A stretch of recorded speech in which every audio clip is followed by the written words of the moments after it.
Hey guys, so are you tired of throwing your money away on rent, but you're absolutely terrified of becoming a home buyer? Well, guess what? Stick around because you're in the right place. I'm going to walk you through in the next 10 minutes on how to become a first-time home buyer and take the stress out a little bit, okay?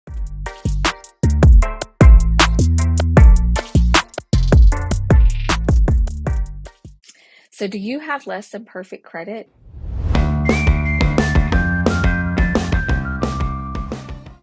Well, that's not a huge deal because a lot of people are experiencing that. Now, what should you do if you have less than perfect credit? Well, my biggest tips would be go ahead and start paying down some of that credit card debt, number 1. Number 2, don't close old accounts. Go ahead and leave them as they are. Don't close them. And then number 3, leave your credit alone. Don't open new credit lines. Don't get new cars. Don't get new credit cards. Just leave your credit alone. So let's bust open the first real estate myth that you need 20% down in order to purchase a property. That's not true. So for FHA loans, most of the time you only need 3.5. For conventional loans, sometimes you might need 20%, but sometimes you might not. For VA loans, you need 0% down. USDA loans, 0% down. So the 20% rule is only to avoid PMI, which is private mortgage insurance. You can still have the private mortgage insurance and not pay the 20% down. Just make sure you budget for your closing costs. That's the one thing that will grab you. At the end, you will have anywhere from 3 to 5% closing costs, but most of the time, your realtor can ask for them closing costs to be paid by the seller.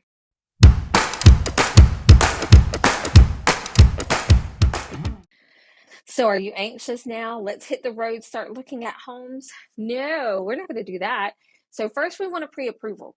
We're going to talk to a lender. We're going to submit all the documentation they need us to submit and get that pre approval. Well, what if you already have a pre qualification? That's not the same. So, a pre qual is not the same because a pre qualification is just a lender took whatever you're telling them and saying, okay, well, if all of this is true, then I could pre-approve you for X amount, but I need documentation. A pre-approval means you've already submitted that documentation. And that's absolutely what we need because most sellers are not even going to look at your offer if you don't have a pre-approval. So lenders are going to look at the 3 C's: credit, capacity, and capital. So we've already talked about credit. Now, capacity is your ability to pay that loan back. Now, what does that mean? What are they going to examine when they're looking at the capacity? They're going to look at your debt to income ratio. All right. So most lenders are going to want you to be below the 43%. However, some of them can work with different numbers. It just depends on the program you're working with. Capital is going to be your investments. That's going to be your savings. That's going to be how much money you have, basically. And that's also going to be that down payment that we talked about. So if you have to do 20% down, they need to make sure you have it. Or if you're going to do 3.5% down, they need to make sure you have that as well. So something that you could start now, so that way the process goes a little bit quicker once you start help working with a lender, is go ahead and gather the last 2 years of tax returns, your most recent pay stubs, your bank statements, and any additional income that you may have that could be helpful.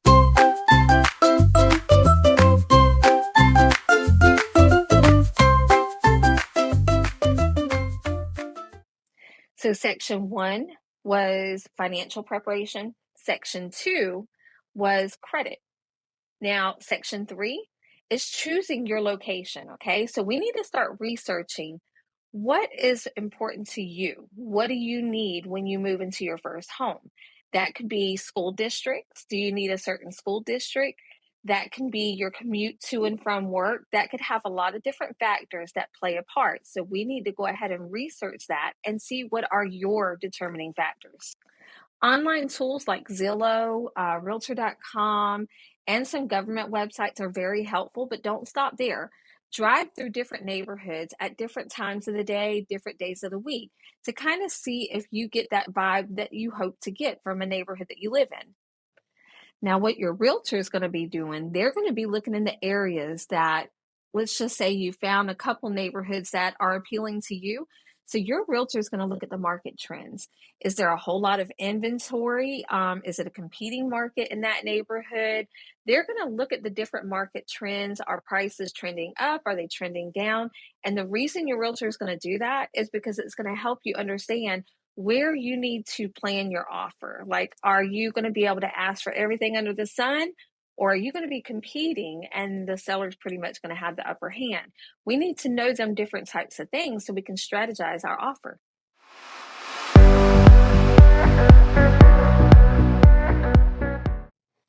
So section 4, we're going to build our dream team, okay? So hopefully you've already locked in your realtor by this time because you want your realtor to be researching these neighborhoods that you're considering. Now, what else do you need besides your realtor?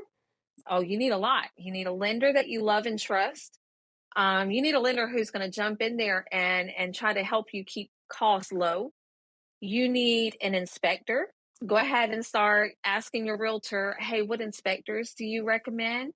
Which do you work with? Which have you had good experiences with? Which have you had bad experiences with?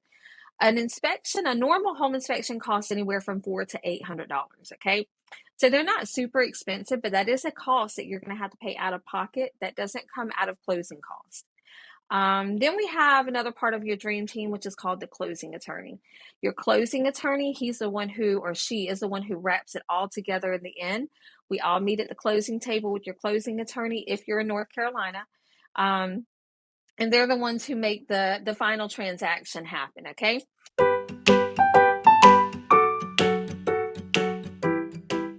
All right, guys, so now we have made it to section 5, which is the house hunting process. Now, in your house hunting process, we want to make 3 different lists, okay? List number 1 is going to be your must-haves. That is, I must have 4 bedrooms. I must have 2 bathrooms or a garage or a fence. These are your must-haves. That could be a deal breaker. So don't find me a house that don't have at least 3 bedrooms or something like that. That's your must-haves. So the next column is going to be your nice-to-have. These are items like, it'd be nice to have a pool, or it'd be nice to have a fence, but I don't necessarily have to have one, right? These are nice to have things, but would not be your deal breaker. And then the next thing is your deal breakers, okay? So if we're located directly beside a graveyard, that's a no, that's a deal breaker.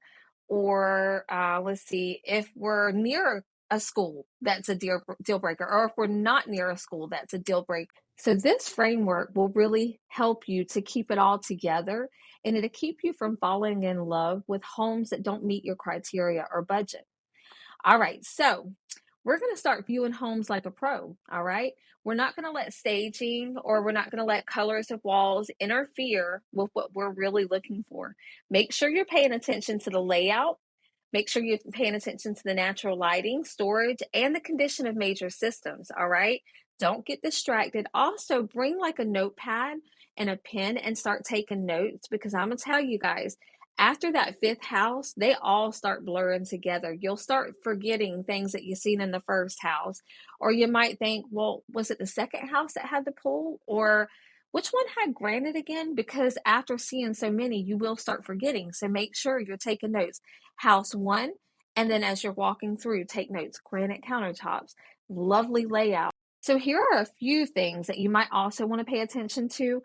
So check for water pressure. Make sure it has adequate water pressure, because if it doesn't, that could be a sign of something wrong. Go ahead and look at your phone. See what type of signal you have, because if you're out in the country or if you're in a different service area, your servicer might not have great service in that area, and that could be a problem. Make sure you're paying attention to noises on the outside. If you're hearing a lot of traffic and that's something that you really don't want, or if the traffic kind of soothes you, some people love the noise of traffic. Make sure you're paying attention to noises and seeing how well that works with you. Parking. How much parking space is in the driveway? Is there a garage? Make sure you're paying attention to that as well. Open every door, open every cabinet, look for any signs of water damage.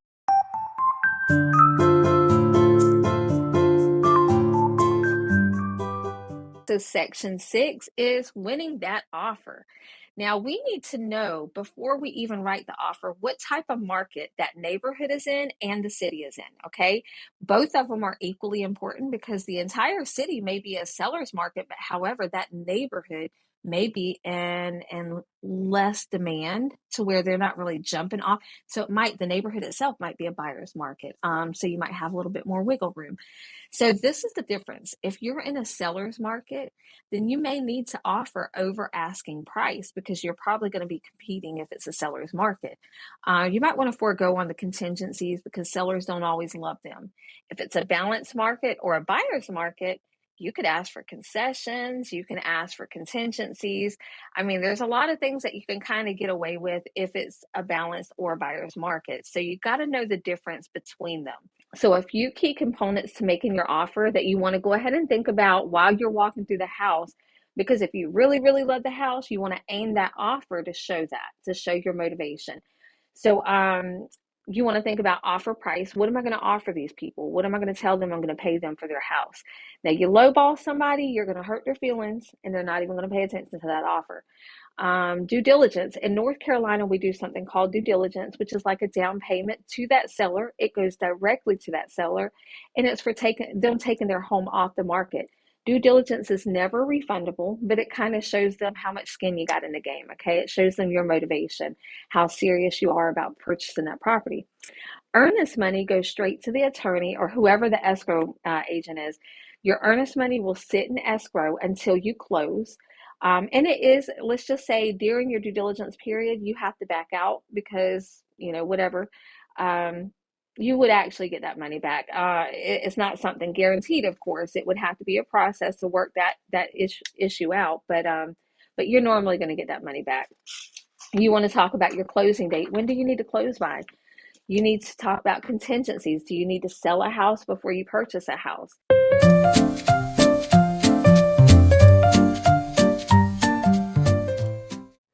Section 7, we are under contract, guys. That means your offer got accepted. So when we're pending and we're under contract, that means that your offer is got accepted. Now you are in something called a due diligence period, and you want to go ahead and start having your inspections done. You want to go ahead and start having your appraisal done. Now, you don't order the appraisal, your lender will order that, but you do need to order your inspection. Sometimes your realtor will help you facilitate that, but that is a cost that you incur. So your inspection will tell you everything from top to bottom that may be wrong with that house. It's going to be pretty lengthy and it's going to look like the whole house is going to fall apart. But trust me when I say it's not. Inspectors have to tell you everything. If there's a stain on the ground that doesn't look like it's going to come up, they're probably going to put that on there. I'm just joking. It's probably not that serious, but they will put like a loose outlet cover. Well, that's not exactly serious. That's not something we need to request the seller. We can go in there ourselves and screw in, It's going to have everything though. So you want to kind of not panic when you get that report back and make sure you consult with your realtor because your realtor is going to break it down for you and say, oh, don't worry. It's 186 pages long, but most of it's like a screw needs to be turned or something like that. It's very simple stuff. Now, you do need to pay attention to the major stuff. If it's something like your roof or the structure of the home, leaky faucets, water damage somewhere, you definitely want to pay attention to that. And then at that point, your realtor will probably do something called a due diligence repair request. That's where you guys are going to sit together and you're going to compile a list of everything that was really wrong with the home that you want fixed. Now, once you've got that list together, you're gonna put it in a format in a document, and we're gonna send it over to the seller, and it's gonna basically be stating, "Hey, we found this wrong with the property, and we would like you to fix this, so that we can proceed with the purchase." Do they have to? No. North Carolina is an as-is state. That means you're buying it in the condition that you've seen it in. So it doesn't matter if everything's wrong with it. That's how it is. Now, does that mean a seller should not do repairs? No. A seller should absolutely do repairs because on the side of the seller, if they don't do the repairs and it goes back on the market, they then have to disclose that this, that, and the other was wrong with the home. So eventually they're going to have to do the repairs anyways if they want to get it sold. So I would definitely recommend to my seller, yeah, go ahead and do the repairs because you don't want to go back on the market. But you as a buyer, you need to know that they don't have to. Okay. Then the appraisal. So your lender's they're gonna order your appraisal. Now, what happens if the appraisal comes in low? What does that mean? first of all. So if the appraisal comes in low, that means, let's just say the house that you're trying to buy is 200,000 and it comes in at 190. The appraisal comes in at 190. That means that appraiser is saying that home is only worth 190. So you have some options at that point. You can either come out of pocket the extra 10,000, or y'all can negotiate with the seller and say, hey, can you bring the price of the home down, because my lender will not loan me 200 when the home is only worth 190. So you can negotiate with the seller, or you can terminate.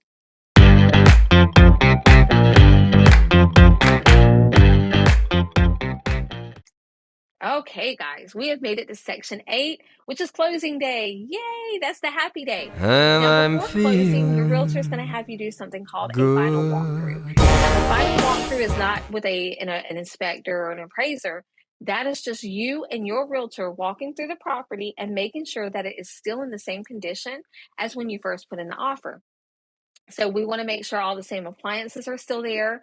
We want to make sure there's no additional holes in the walls or anything like that. We just need to make sure that the appliances are working, turn on all the faucets, flush all the toilets, make sure everything's good to go before you go to that closing table. Then on the day of closing, we're going to meet up with the closing attorney at your closing attorney's office. If you're in North Carolina, we use attorneys. And so we're going to meet, we're going to sign a whole bunch of documents. You need 2 forms of ID most of the time. That could be a driver's license or a state ID, and a credit card. That could be a couple things, but just check with your attorney before the day of to make sure you're prepared. Also, check with your bank to make sure your bank is ready and prepared to wire that money, or if you need to get a cashier's check, depending on what your closing attorney prefers. Make sure you have that prepared for your down payment if you need to pay a down payment. So now, do you get keys? Yay! No, you don't get keys yet. So we have to wait for it to record. In North Carolina, it has to record in the courthouse before we can give you the keys. Now, that normally happens the same day, but it just doesn't happen immediately. So your attorney has to submit it to the courthouse to be recorded, so that way that property is fully in your name before you can take possession of it. All right, guys, so that's it. That's your roadmap to becoming a first-time home buyer. I hope you had fun. I hope you learned something, but we're not going to end it there, because I did tell you we had a secret weapon. So something a lot of first-time home buyers do not know is, depending on the state that you're in, you may be offered down payment assistance programs, reduced interest rates, or tax credits because you're a first-time home buyer. So make sure when you start talking to your lender, you're asking these questions. We have made it to the end, guys, so I hope you learned a lot. And if you need to know more, you can always reach out to me, 910-587-0076. Again, this is Nicole Martinez with Coldwell Banker Advantage. I do service the North Carolina area, but if you're outside of North Carolina, you can still give me a call, because I do have a reload program available to me where I can find you the top agent in your area, no matter where you are, okay? So reach out, but even if you don't need my help, please like this video right here and definitely subscribe to my channel, so that way you get notifications every time I drop a new video. We don't talk anymore. We don't talk anymore. We don't talk anymore.